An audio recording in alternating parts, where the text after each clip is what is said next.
Plaintiff W.C. Barnes is a recovering alcoholic and a drug addict, and he's dated the defendant off and on for the past 20 years.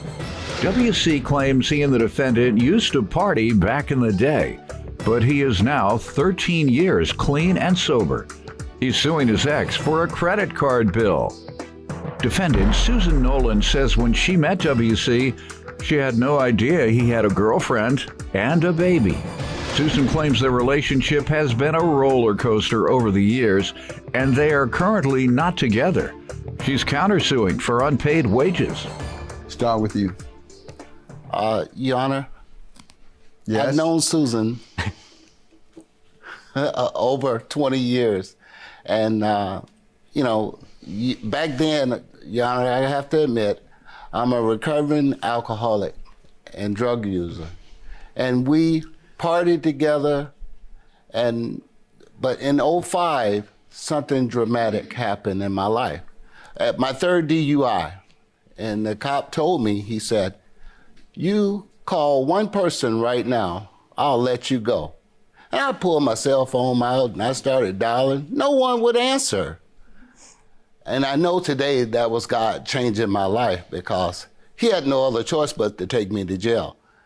And that night, my mom passed away. And my brother and sister was calling me to get my opinion whether or not to keep her on life support or, let her pass away. And because I did not have that opportunity, it broke my heart. And that changed my life. I'm 13 years clean and sober as of today. Good. And between Susan and I partying, we've dated numerous of times. We've been there for each other.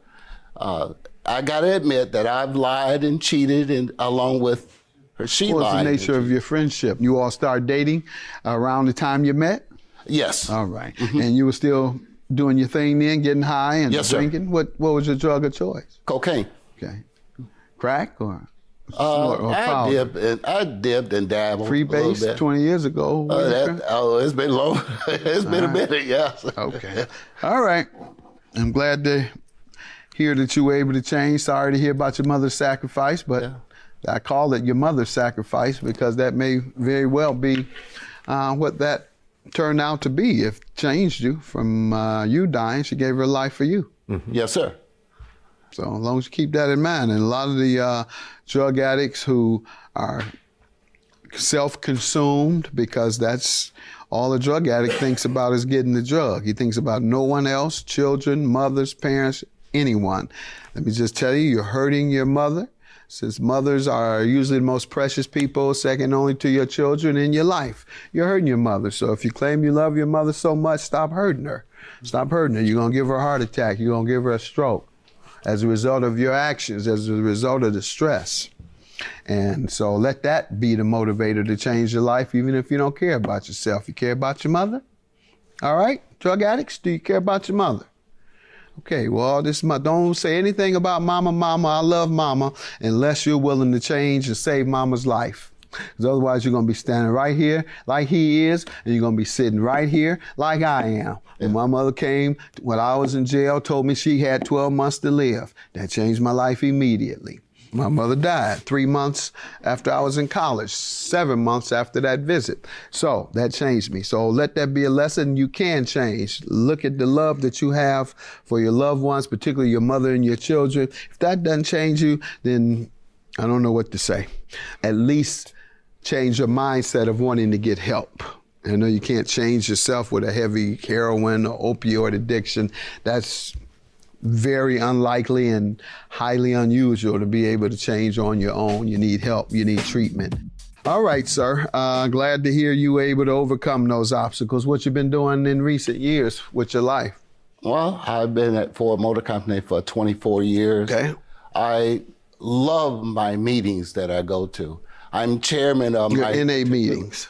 AA. AA. Mm-hmm. Yes.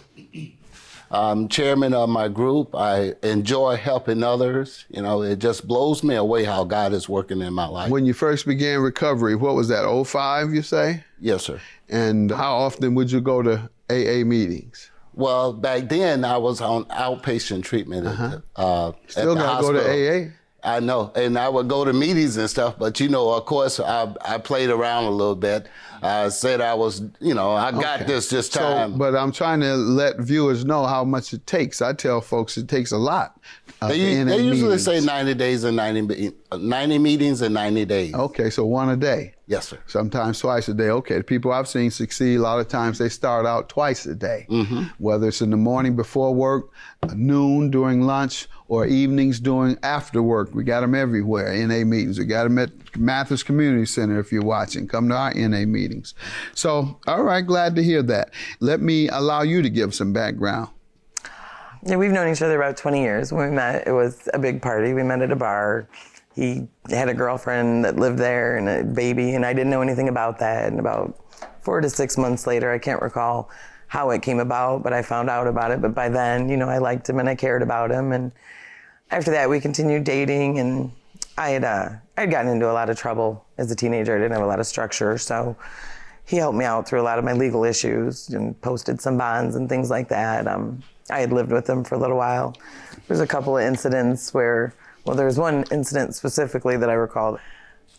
We'd been out at the bar one night, and I went to the restroom, and as I was leaving the restroom, somebody pulled my hair.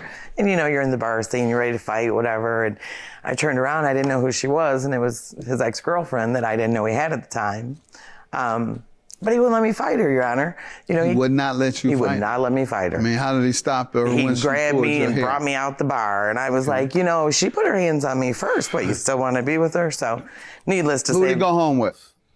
Oh, it didn't matter. I moved out that night, 2:00 in the morning, packed my stuff. I said, well, you don't want me, you don't put I'm not going to let somebody put their hands on him. He went home with me, but I moved out. So by morning, she might have been there, who knows? But then again, that was a long time ago. So Okay. That's not. And when did you all end your relationship? Well, I don't know that we've ever ended it. We've probably lived Still together. going together? Broke up, probably. Lived together, broke up. How about right now, right this second? Right now, we do not live together. No, broke up or going together? No, broke up. Okay. Broke up. When the last time you were going together? Going together, like Yes, out ma'am. to dinner. No, that's not what I'm talking about. Now you're going to get silly and talk slick to me. All right, go ahead, sir. What you suing her for? Go ahead, sir. Around June in 2017, I received a phone call from Susan, and she was hysterical. She was at the veterinary clinic, and something was going on with her dog that needed surgery. And I went there to support, be supportive and stuff like this. And when I got there, she said, well, I don't have the money to do this. And would you please help me? I will pay the bill. I will pay the bill. And so I went ahead and put a care credit card in my name here. And the total amount for the surgery and the aftercare was $27.58. She agreed to pay the bill. And mind you, she has paid the bill. She had made payment on it. But when the minimum was due was $86, she would pay $30. She would pay. The agreement was that she would pay the card off and the interest? Yes, sir. All right, and she paid directly to you or to the credit card? To the credit card. All right, and you have evidence of what she has paid? Yes, sir. All right. Ma'am, what do you say to this? I feel like throughout the 20 years, and let me just clarify, it's hard to tell you if we're going together or not because we continued our friendship. When you all are time. living together and going together, do you have sex? Yes. All right, that's what I'm talking about. So then that would be going together? Yes. Okay, then we're going together. Yeah, good. Your Honor. We're Why going are you talking together. to me like that? Your claim is dismissed for contempt. You don't talk to a judge like that. Where you think you at? You've been to jail enough to know. I'm the same type of judge as those other ones that sent you to jail. And you understand that and you respect that. Judgment for the plaintiff. Your claim is dismissed for contempt.